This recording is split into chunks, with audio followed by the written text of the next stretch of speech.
Damos gloria al Señor por que nos permite alabarle. Dios les bendiga, qué bueno poder verles en esta oportunidad. Estamos contentos por estar en la casa del Señor, amén. Y bueno, hoy tengo el privilegio de compartirles una reflexión de la palabra, pero antes de poder dar inicio a esto, yo quisiera pedirle a las personas que han dispuesto en su corazón dar el paso de bautizarse, que puedan poder dirigirse al lugar del colegio. Ahí van a estarle dando la charla previa a poder tener este acto del bautismo. No sé si hay presentes que vayan a bautizarse para que puedan pasar. Démosle un fuerte aplauso, creo que es una decisión muy importante en nuestro caminar cristiano.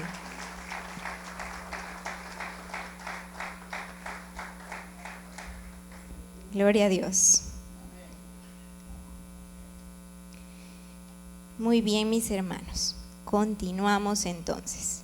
Hemos estado estudiando las enseñanzas de nuestra doctrina, de la declaración de fe, y hoy vamos a continuar con el artículo 7 de la declaración de fe, que dice de la siguiente manera: creemos que la santidad es la norma de vida de Dios para su pueblo.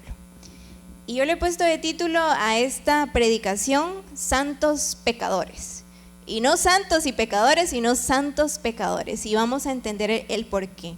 Pero antes de poder empezar nuestra reflexión bíblica, yo quisiera que podamos ver un video que he preparado para que podamos tenerlo como introducción a este mensaje. Es un video que nos habla acerca de la santidad.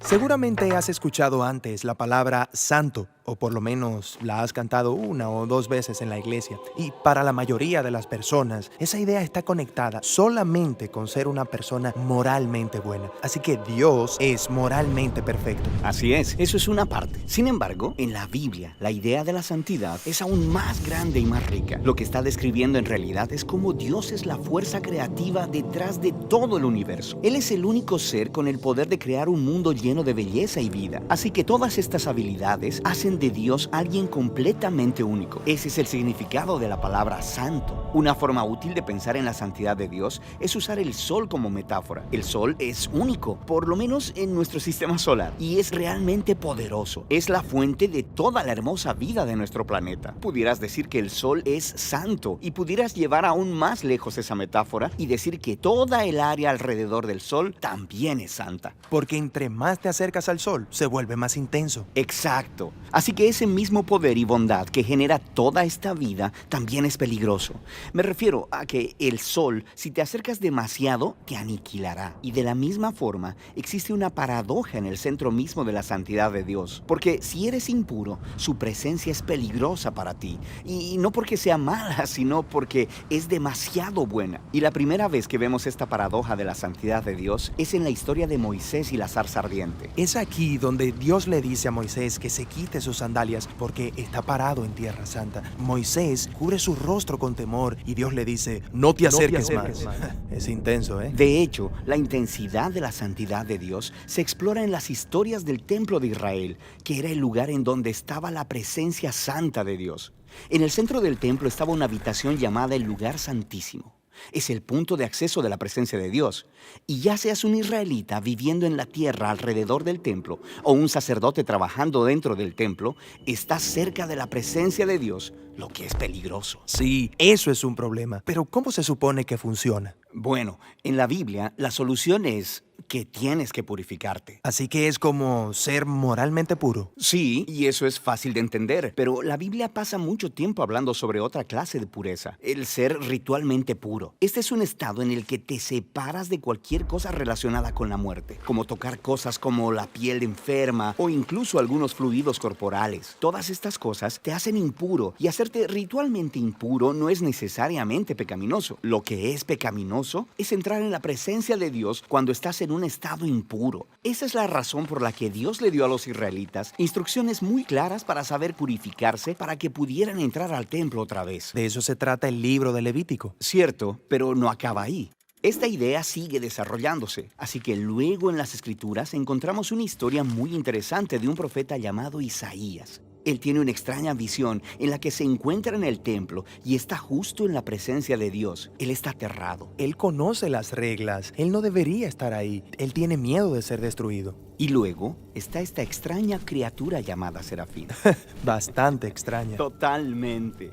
Así que vuela con un carbón encendido y sella los labios de Isaías con el carbón. Y dice algo muy extraño. Es quitada tu iniquidad y perdonado tu pecado. Entonces, ese carbón encendido purifica a Isaías de alguna manera.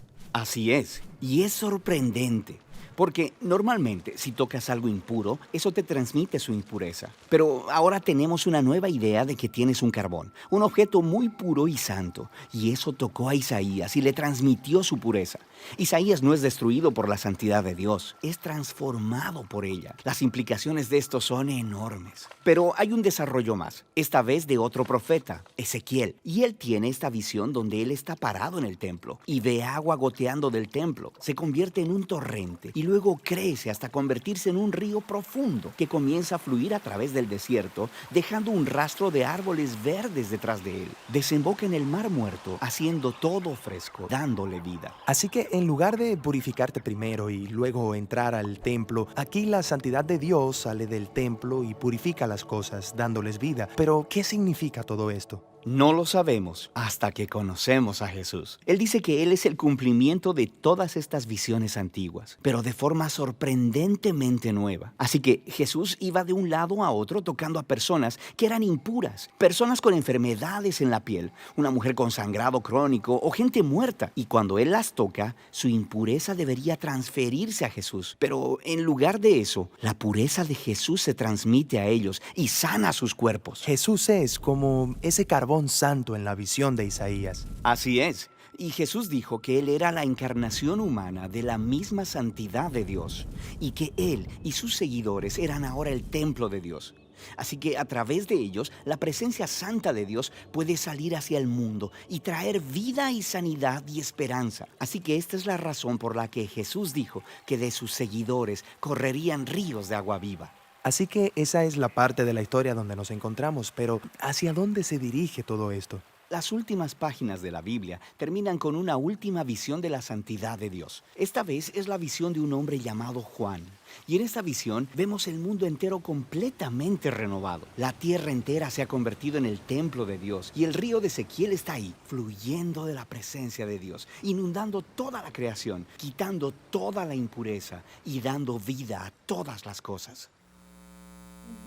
De la Biblia, les puedo recomendar este canal de YouTube que se llama Proyecto Biblia y que presenta de manera creativa pues todo el mensaje de los libros en específico, porque también presenta, por ejemplo, el resumen del libro de Levítico y así de todos los libros de la Biblia. Entonces vemos acá cómo nos hablan acerca de la santidad y vamos a desarrollar este tema. Para ello quiero que podamos leer Primera de Pedro, capítulo 1, versículo 15 y 16. Y la palabra dice de la siguiente manera. Primera de Pedro 1, 15, 16. Sino como aquel que os llamó es santo, sed también vosotros santos en toda vuestra manera de vivir, porque escrito está, sed santos porque yo soy santo. Amén. Nosotros como iglesia tenemos un concepto, una idea acerca de qué es la santidad, pero no es una idea que nosotros hemos construido en el aire por cosas que se nos ocurrieron, sino que fundamentamos nuestra creencia en la santidad en el texto bíblico. En el Antiguo Testamento nosotros vamos a encontrarnos que el tema de la santidad está bastante presente y en el Nuevo Testamento también. Entonces, nosotros como cristianos, a lo largo de toda la historia, hemos ido reflexionando en el texto bíblico y entendiendo a través del texto lo que es la santidad. Y fundamentamos en la fe del pueblo de Israel, que la vemos reflejada en el Antiguo Testamento, y en la fe de la comunidad cristiana reflejada en el Nuevo Testamento. Pero es interesante porque si nosotros nos ponemos a pensar en lo que afirma nuestra declaración de fe, dice que la santidad es la norma de Dios para su pueblo. La norma. Y prestemos atención a esto porque no está diciendo es una opción que puede tomar su pueblo, sino que es la norma. Y el hecho de que se afirme de que es una norma de vida, ya nos está diciendo el peso de significado que tiene la santidad en nosotros como cristianos y cristianas. Y vemos entonces que cuando hablamos de una norma estamos hablando de un principio que fue establecido o impuesto, ¿para qué? Para determinar la forma de comportamiento o las acciones que debe de tener alguien. Entonces, cuando hablamos de la norma de vida de Dios, estamos hablando de que la santidad es eso que estableció Dios, eso que debe de regir nuestra forma de vivir, nuestra conducta humana, y que no es algo opcional, sino que es algo que Él nos manda que debemos de tener en nuestra vida cristiana. Y hay una afirmación que yo quiero dejar en sus corazones y es lo siguiente, y lo vemos en el texto bíblico a lo largo de todas sus páginas: Dios es el santo por excelencia y Jesucristo es la revelación plena de su santidad. Y nosotros como hijos e hijas de Dios somos llamados a participar de esa santidad. Y quiero desarrollar este mensaje en dos partes. Primero quiero que hagamos un recorrido, que pensemos en cómo era la santidad en el Antiguo Testamento, y segundo, cómo se expresa la santidad o se enseña la santidad o se comprende la santidad desde el Nuevo Testamento. En los pueblos antiguos donde estaba ubicado el pueblo de Israel, a estos pueblos se les conocía como los pueblos semitas. Y dentro de los pueblos semitas estaba el pueblo de Israel. Es decir, como que nosotros dijéramos, bueno, en Centroamérica tenemos a Guatemala, que es un país que forma parte de los países centroamericanos. Hagámonos la idea de que el pueblo de Israel era parte de los pueblos semitas.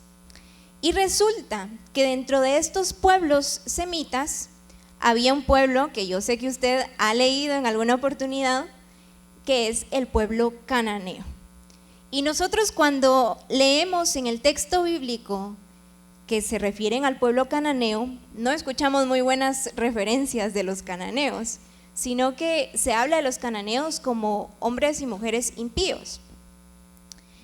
Y resulta que entonces el pueblo de Israel estaba ubicado cerca del pueblo cananeo y también de otros pueblos. El pueblo cananeo tenía una concepción, una idea acerca de lo que era la santidad. Y para los cananeos, la santidad era una especie de potencia misteriosa, una especie de poder misterioso que estaba relacionado con el mundo divino. Pero debemos de recordar que los cananeos no tenían la idea de la divinidad como de un solo Dios, sino que ellos creían en varios dioses. Y esta era la idea que ellos tenían, que la santidad era o estaba relacionada con el mundo divino, pero ellos creían en varios dioses. Y vemos al pueblo de Israel siendo vecino de este pueblo y de otros pueblos que también tenían esta idea, que no creían en un Dios únicamente, sino que creían en varios. Y desde ahí comienzan a construir su idea de qué es la santidad. Y el pueblo de Israel, quizás en algunas ocasiones, se vio influenciado por su cultura, se vio influenciado por la forma de pensamiento de aquel entonces y de los pueblos vecinos. Sin embargo, también nosotros vamos a notar que en otros momentos el pueblo de Israel también se mantuvo firme en lo que creía y en lo que pensaba, en las experiencias que había atravesado y vivido con el Señor en ese momento. Y vemos que el pueblo de Israel no se queda con la idea de santidad que tenían aquellos pueblos, sino que lo que hace es darle un nuevo significado, comprender la santidad desde su experiencia con Yahvé, con Jehová. Y entonces el pueblo de Israel le da un nuevo significado a expresiones como santidad, santificar, santo. Y aquí nosotros vamos comprendiendo a través de esta concepción del pueblo de Israel cómo entonces la santidad se constituye en algo fundamental para comprender la revelación bíblica. Entonces, creo que esto nos puede llevar también a hacer una aplicación a nuestro contexto. Vemos que el pueblo de Israel de alguna forma fue muy cuidadoso en la construcción de su fe. Yo me pongo a pensar y me imagino, ¿verdad?, a los integrantes del pueblo de Israel reunidos y hablando entre ellos. Bueno, pero es que aquellos del pueblo cananeo están diciendo de que sí es algo relacionado con el mundo divino, pero no se deciden porque hablan de un montón de dioses. Y me los imagino dialogando acerca de su entorno y acerca de lo que venía a cuestionar sus creencias también. Pero vemos que el pueblo de Israel sostiene algo, y es que el pueblo de Israel se encontró con el gran yo soy, se encontró con Yahvé, y en base a esa experiencia que el pueblo de Israel vivió, construyó su idea de la santidad. ¿Quién era el santo por excelencia para el pueblo de Israel? Yahvé. ¿Quién era el santísimo? Yahvé. Y aunque conocían el pensamiento de otros pueblos, no se dejaron corromper o influenciar por la idea de santidad que aquellos tenían, sino que conservaron la idea de que había un único Dios, y en base a eso entonces creían que la santidad estaba íntimamente relacionada con ese Dios, con Yahvé. Hoy en día nosotros también nos podemos encontrar con muchísimos retos en la construcción de nuestra fe. Tenemos ventajas, y siempre que puedo lo menciono. Tenemos ventajas con la tecnología y en cómo vemos los avances. Hoy en día podemos consumir muchísimo contenido cuando entramos a las redes sociales de todo tipo, y dependiendo de lo que nosotros miramos, pues también las mismas redes sociales nos van sugiriendo ese contenido acorde a lo que nosotros vamos viendo. Pero esto también puede significar cierto peligro para nosotros, porque nos vamos a encontrar también con personas que enseñan conceptos bíblicos no tan bíblicamente. ¿Y a qué me refiero con esto?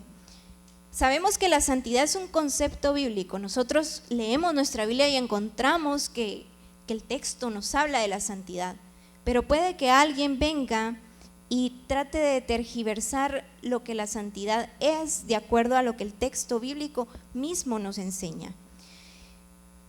Y aquí es donde nosotros debemos de aprender también a ser muy cuidadosos con la construcción de nuestra fe y con lo que dejamos que entre a nuestra mente, a nuestro corazón en todo momento. En el Antiguo Testamento nosotros vemos que el término santo se refiere única y exclusivamente por el pueblo de Israel. ¿A quién? A Yahvé como el todopoderoso, como el santo, como el sublime.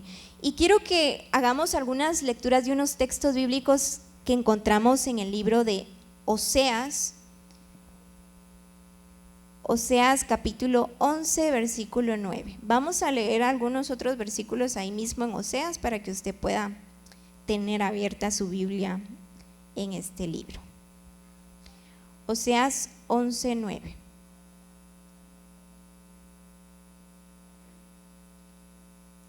Y la palabra dice de la siguiente manera: no ejecutaré el ardor de mi ira, ni volveré para destruir a Efraín, porque Dios soy y no hombre, el santo en medio de ti, y no entraré en la ciudad. Y aquí vemos cómo en este texto se presenta una gran diferencia entre Dios y el hombre. Es como que si nos presentaran las dos perspectivas de la realidad, las dos caras de la moneda, aquello que es santo, que es puro, que es intachable, y aquello que no es tan santo, sino que es pecaminoso. Y vemos entonces que aquí se hace una diferencia entre quién es Dios y quién es el hombre. Dios es Dios, y como Dios es santo, Dios no es hombre y por eso es santo.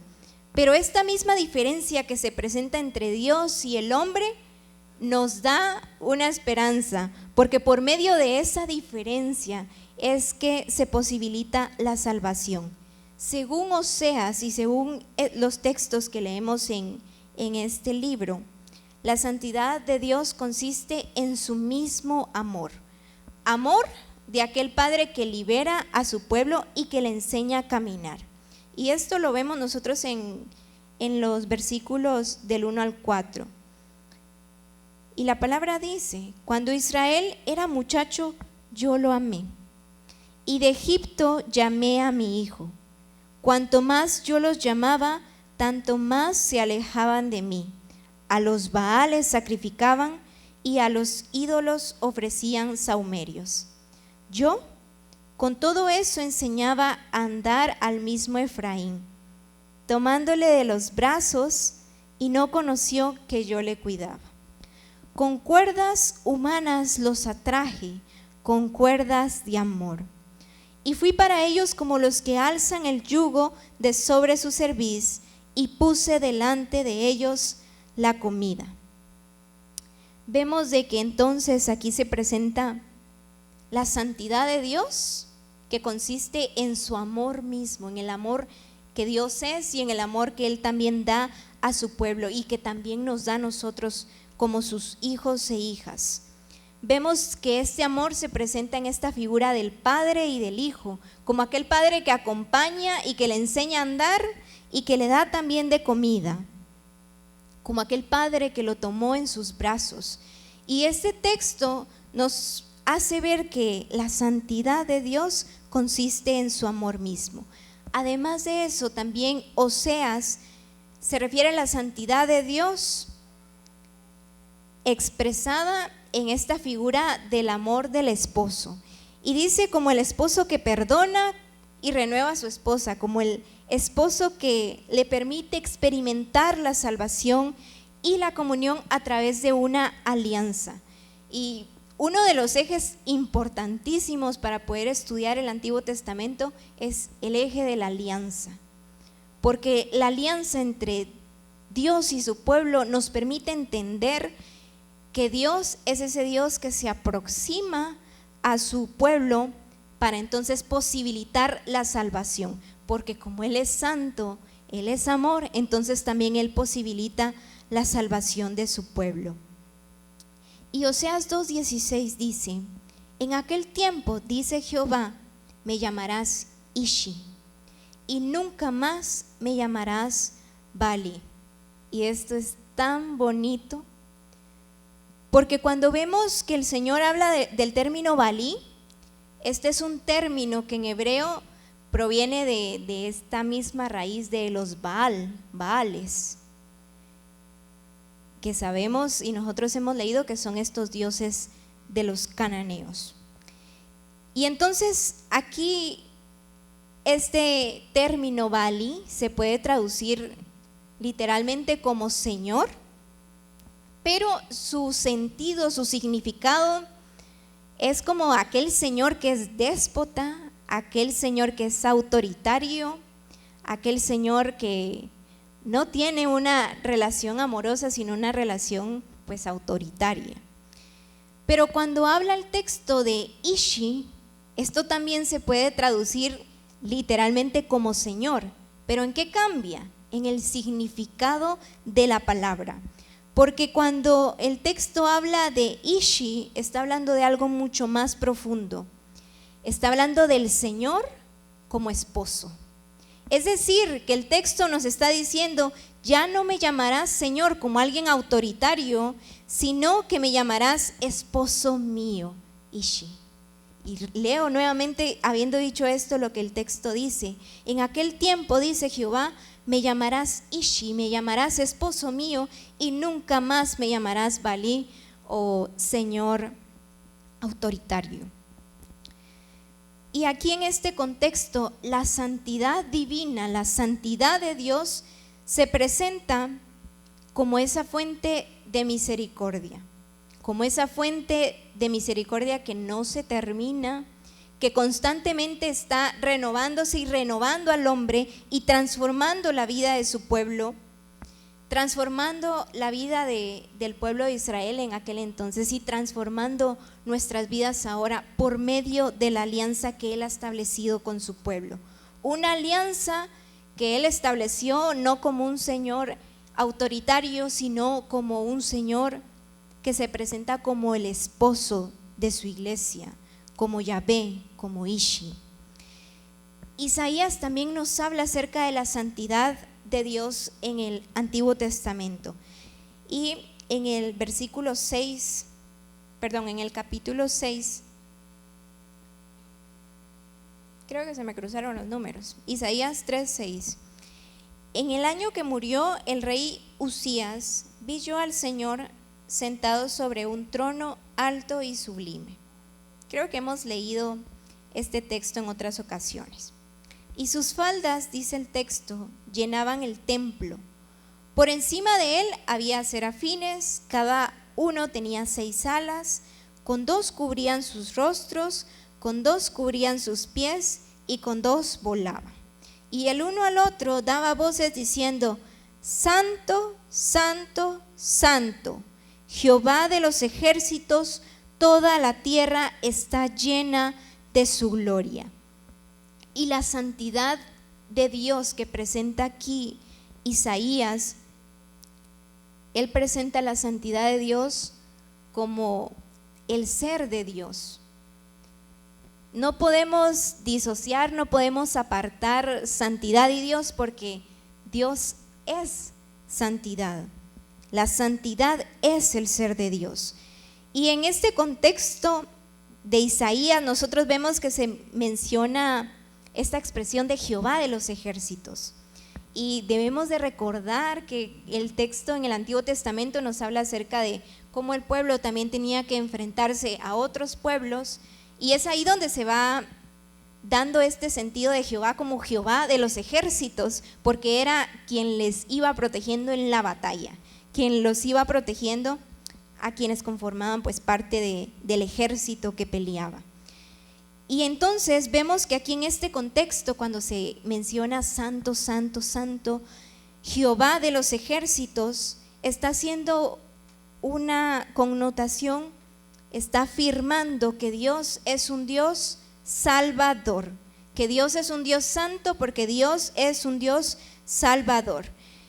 Y aquí vemos entonces, con estos 2 ejemplos de lo que vemos en el libro de Oseas y lo que vemos en el libro de Isaías, 2 conceptos de la santidad en el Antiguo Testamento. Primero, la santidad que consiste en su mismo amor, según Oseas, y la santidad de Dios como el ser de Dios, como aquel ser que salva. Ambos conceptos, desde el libro de Oseas como desde el libro de Isaías, presentan el ser de Dios desde la perspectiva de la misericordia. Y yo creo que nosotros vamos viendo cómo a través de todo el texto bíblico el concepto de misericordia se presenta firmemente. Y entonces se menciona la misericordia, la transformación, la alianza que está unido también con este concepto de la santidad. Y la esperanza que nosotros tenemos como iglesia es que Él permanece. Y esto es algo que también me gusta mencionar y me gusta recordar, porque el mismo texto bíblico nos lo dice. El Señor es el mismo de ayer, de hoy y por siempre. Y nosotros podemos ver a través de su texto de que Él es un Dios santo, pero no como un ser santo que debe ser temido, a tal punto que no querramos acercarnos a Él, sino como un ser santo que posibilita que nos acerquemos a Él para poder ser salvos, desde una santidad basada en el amor, basada en la misericordia y basado en el ser de Dios como aquel que salva a su pueblo.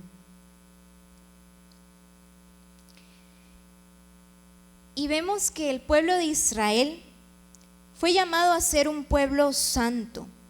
¿Y qué significaba que el pueblo tuviera que responder a este llamado de ser un pueblo santo? Significaba que debía de caminar por las sendas de Dios. Pero no lo tomemos únicamente como el hecho de caminar sin rumbo, sin sentido, sino como el hecho que el pueblo debía de caminar por las sendas de Dios, observando y cumpliendo lo que la ley decía. Y hoy tal vez nos encontramos con textos de la palabra que también nos mencionan acerca de la ley, pero que debe ser interpretada como una ley basada en el amor, porque es lo que Jesús nos enseña. Pero hoy en día nosotros también, como un día el pueblo de Israel fue llamado a ser santo, somos llamados nosotros como iglesia a caminar en las sendas de Dios, practicando lo que su palabra nos dice, porque de esta manera es como cultivamos la santidad en nuestras vidas, aplicando lo que el texto bíblico nos enseña. Y aquí entonces vemos, mis hermanos y mis hermanas, el por qué la santidad es tan importante y el por qué también como parte de nuestra declaración de fe creemos de que es una norma de vida, porque el Señor nos ha llamado a caminar por las sendas de Dios, lo que significa que toda nuestra vida debe de buscar la santidad en todas sus acciones, pensamientos, palabras, en todo lo que somos. Y aquí podemos nosotros entender con estos dos ejemplos, hay muchos más ejemplos en el Antiguo Testamento, pero tomaremos estos dos nada más. ¿Cómo se comprendía la santidad desde el Antiguo Testamento? Pero vamos al Nuevo Testamento, y porque la santidad no es algo que se perdió con el pueblo de Israel antiguo, sino que es algo que sigue conservándose y que tiene mucho sentido para nuestra vida cristiana. Y vemos que en el Nuevo Testamento también se aborda el tema de la santidad. Y en el Nuevo Testamento vemos que la santidad es presentada a través de Dios como Dios el Santo, pero no solamente como el Santo, sino como el Padre Santo. Porque aquí entonces ya vemos a la figura de Jesucristo. Vemos al Padre, aquel Padre que se revela y que se revela a través de su Hijo Jesucristo, que revela su gloria, que revela su amor, que revela su misericordia, que revela su santidad y su cercanía para con nosotros a través de la cruz, del sacrificio y de la persona de Jesucristo, su Hijo. Y es aquí donde el concepto de santidad tiene tanto sentido en nuestras vidas cristianas, porque no somos llamados cristianos solo porque sonaba bonito decir cristiano, sino porque nuestra fe se fundamenta en el Cristo, en Jesús.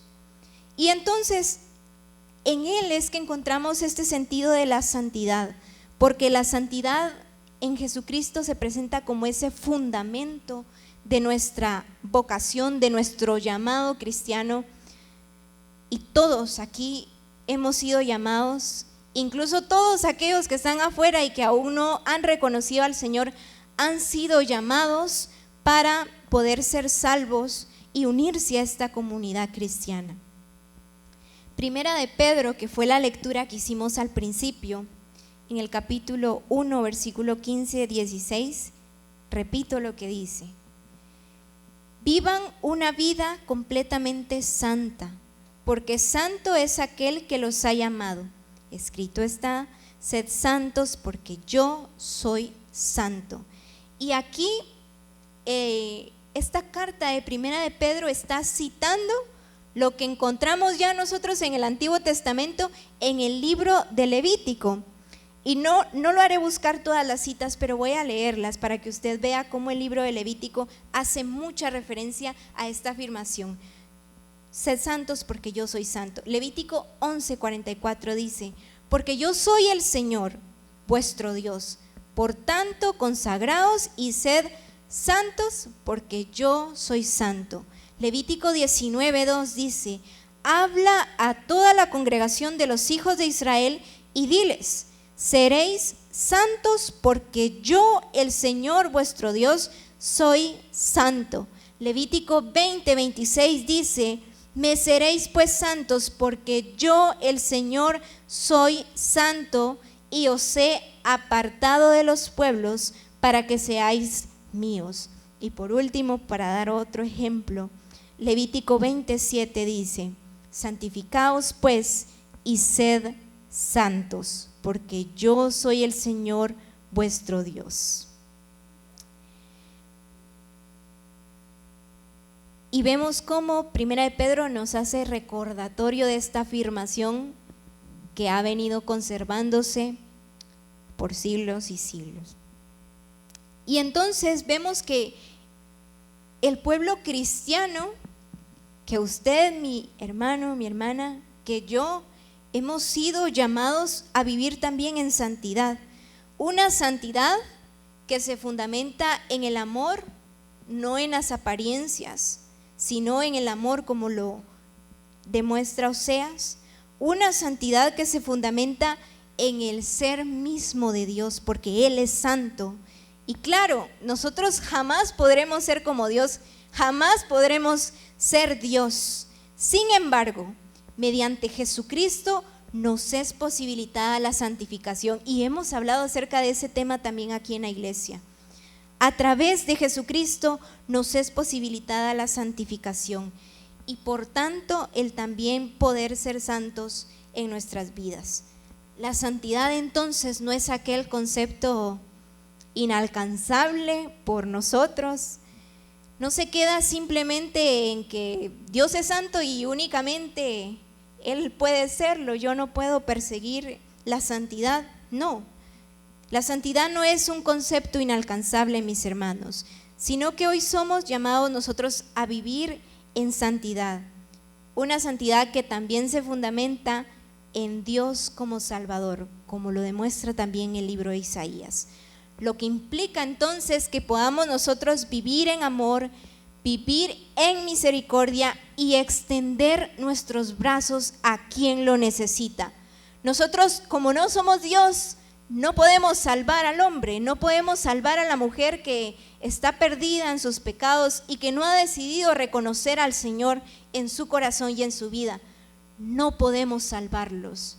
Sin embargo, el Señor sí nos hace un llamado a que podamos nosotros predicar las buenas nuevas, a que podamos accionar y llevar su palabra a aquellos que aún no le han conocido, que podamos, tal vez como muchos dirían, caerle mal a aquel porque siempre estamos hablándole y hablándole de lo mismo, pero que podamos ser constantes en la predicación de su palabra, porque aunque nosotros no seamos quienes salvan, podemos ser esos brazos que son extendidos al necesitado y que le conducen al Señor.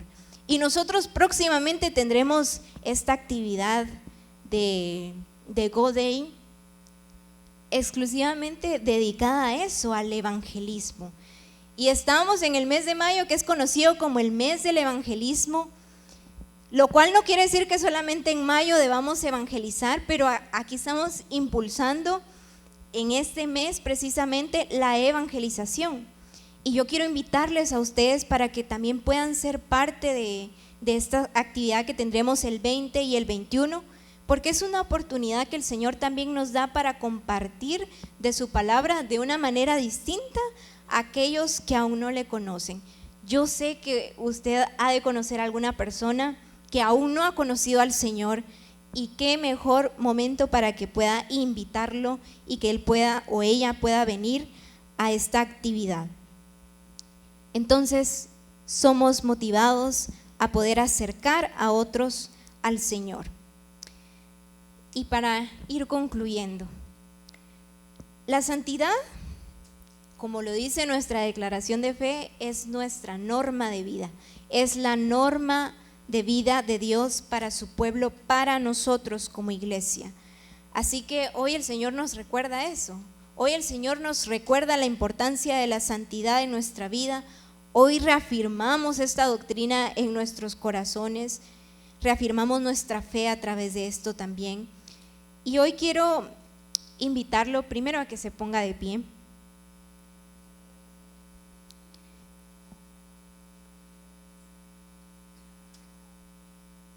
Y a que usted pueda disponer en su corazón y como consecuencia de esa disposición, pronunciar palabras dirigidas al Señor que clamen porque podamos vivir vidas en santidad. Elevemos palabras al Señor, pidámosle al Señor que Él nos ayude a poder ser personas santas, que la santidad no está tan relacionada con cuestiones del vestuario, que porque yo me he visto con una falda hasta los tobillos yo soy más santo. No, la santidad está reflejada en cuestiones de conducta, del carácter, y como lo dice la declaración de fe, en esa norma de vida que conduce todo lo que nosotros hacemos y todo lo que nosotros somos. ¿Y por qué el título fue Santos Pecadores? Porque pareciera de que es totalmente contradictorio cuando hablamos de santidad y que también somos hombres y mujeres pecadores.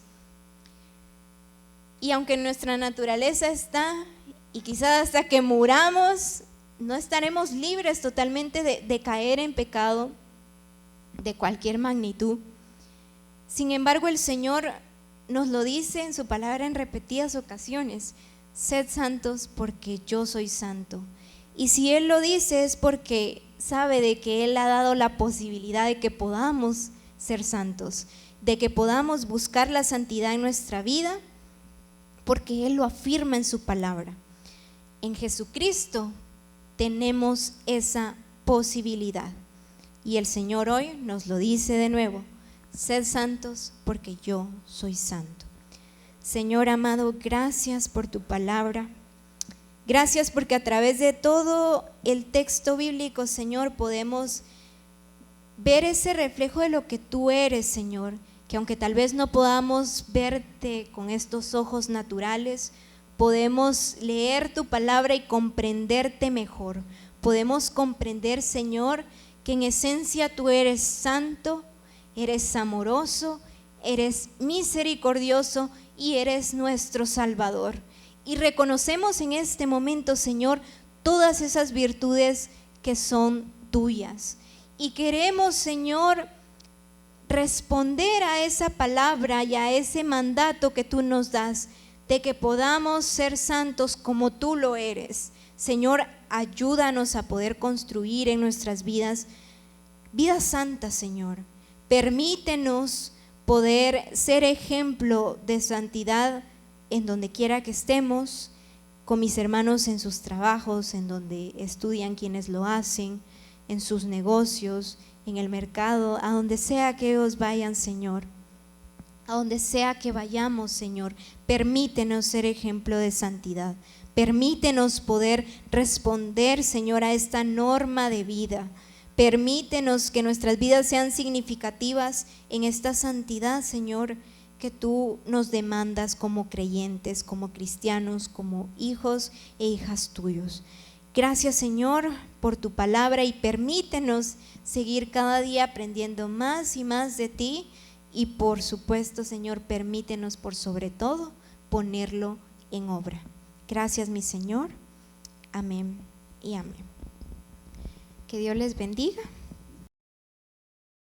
Hola, ¿qué tal? Es un gusto poder saludarte ahora. Si deseas recibir a Jesús como tu Salvador, te invito a que repitas esta oración conmigo. Señor Jesús, gracias porque me amas. Entiendo que te necesito. Señor, quiero ser salvo. Te pido perdón. Desde hoy, Señor, te agradezco porque tú me estás salvando. Gracias por darme esa nueva vida. Gracias por escribir mi nombre en el libro de la vida. Señor Jesús, desde hoy te agradezco. Amén. Si tú has hecho esta oración, tú eres una nueva criatura, una hija o un hijo de Dios. Él te ha salvado. Ahora queremos saber acerca de ti. Llámanos a los teléfonos que aparecen en tu televisor. Escríbenos a la dirección cnf@iglesianuevafamilia.com o visítanos aquí en kilómetro 1, carretera San Francisco Zapotitlán, Mazatenango, Suchitepeques. Iglesia de Dios, S. Nueva Familia, Dios te bendiga.